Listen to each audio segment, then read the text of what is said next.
In this guide, I'm going to show you how to fix a Firestick Ethernet adapter that's not working. This is Miguel from Just Boz, and before we get into this guide, make sure to like the video and subscribe to the channel with all notifications on for more content like this. It really does help out the channel and we'd greatly appreciate it. If you have any questions, just ask them down in the comment section below. I'm going to be doing my best to reply to every single comment down there.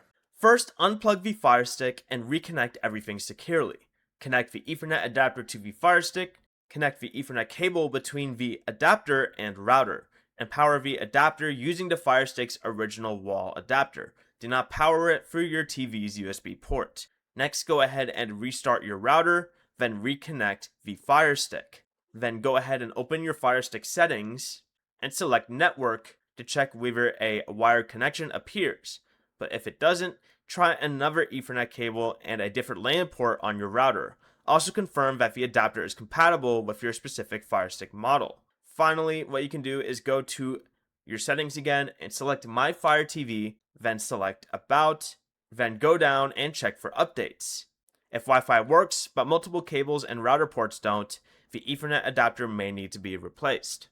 Before you leave, remember to like the video and subscribe to the channel with all notifications on for more content like this. It really does help out the channel and we'd greatly appreciate it. And if you did have any questions, just ask them down in the comment section below. I'm going to be doing my best to reply to every single comment down there. Peace.